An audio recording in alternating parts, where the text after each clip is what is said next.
নমস্কার বন্ধুরা, ফুড ক্যানভাসে আপনাদের সবাইকে স্বাগত। আমার আজকের রেসিপি খুবই সিম্পল একটা মাছের ঝোল, যেটা আলু, বেগুন এবং খুবই কম মশলা দিয়ে তৈরি। রেসিপিটা ভালো লাগলে অবশ্যই একটা লাইক করবেন আর শেয়ার করবেন সকলের সঙ্গে। এখানে আমি 7 পিস তেলাপিয়া মাছ নিয়েছি। মাছটাকে কেটে ধুয়ে পরিষ্কার করে রেখেছি। এবার এটাকে ম্যারিনেট করে নেব। এর মধ্যে দিয়ে দিচ্ছি 1 চা চামচ লবণ আর দেব 1 চা চামচ হলুদ গুঁড়ো। এবার লবণ আর হলুদটাকে মাছের সঙ্গে খুব ভালোভাবে মাখিয়ে নিতে হবে। লবণ আর হলুদটাকে মাছের সঙ্গে খুব ভালোভাবে মাখিয়ে নিয়েছি। এবার এটাকে 15 মিনিটের জন্য রেস্টে রাখবো। এবার মশলাটা রেডি করে নেব। একটা বাটির মধ্যে দিচ্ছি 1 চা চামচ হলুদ গুঁড়ো, 1 চা চামচ লঙ্কা গুঁড়ো, 1 চা চামচ জিরে গুঁড়ো, 1 চা চামচ ধনিয়া গুঁড়ো, লবণ দিচ্ছি স্বাদ অনুযায়ী আর অল্প একটু জল দিয়ে মশলাটা ভালোভাবে মিশিয়ে নেব।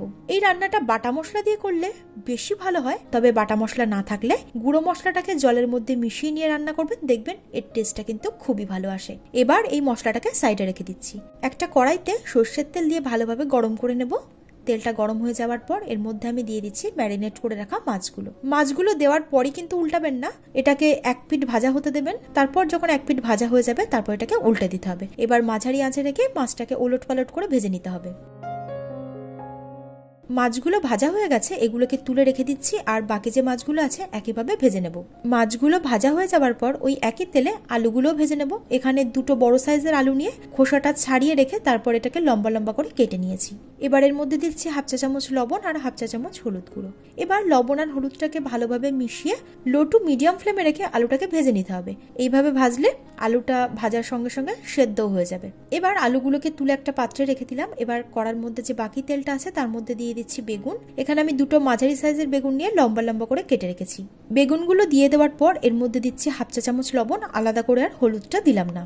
এবার লো টু মিডিয়াম ফ্লেমে রেখে বেগুনটাকে খুব ভালোভাবে ভেজে নিতে হবে। বেগুনটাকে আমি খুব ভালোভাবে ভেজে নিয়েছি। এবার এগুলোকে তুলে একটা পাত্রে রেখে দেবো। এবার ওই একই কড়ার মধ্যে দিয়ে দিচ্ছি 2 টেবিল চামচ সর্ষের তেল। তেলটা গরম হয়ে গেলে এর মধ্যে দিচ্ছি 1/2 চা চামচ কালো জিরে আর 2টো চিড়ে রাখা কাঁচা লঙ্কা। এই সময় কাঁচা লঙ্কাটা দিলে ফ্লেভারটা খুব সুন্দর আসবে। ফোড়নটা একটু ভাজা হয়ে যাবার পর এর মধ্যে আমি দিচ্ছি মিহি করে কুচিয়ে নেওয়া পেঁয়াজ। এখানে বড় সাইজের একটা পেঁয়াজ আছে। পেঁয়াজটাকে এবার মিডিয়াম ফ্লেমে রেখে ভালো করে ভেজে নিতে হবে।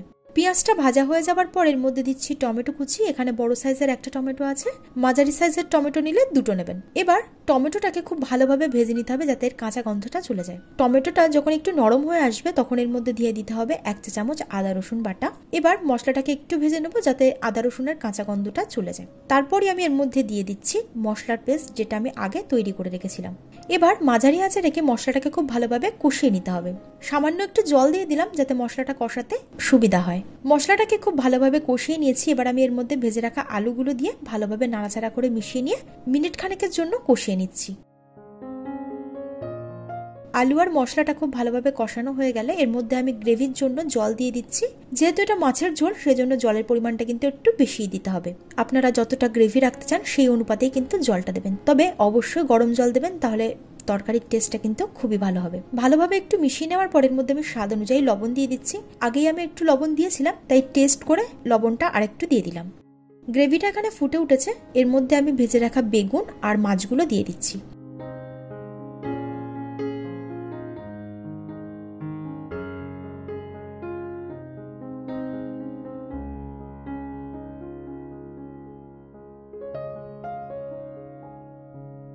ভালোভাবে নাড়াচাড়া করে মিশিয়ে দেওয়ার পর 6 থেকে 7 মিনিটের জন্য মাঝারি আঁচে রেখে ফুটিয়ে নিতে হবে।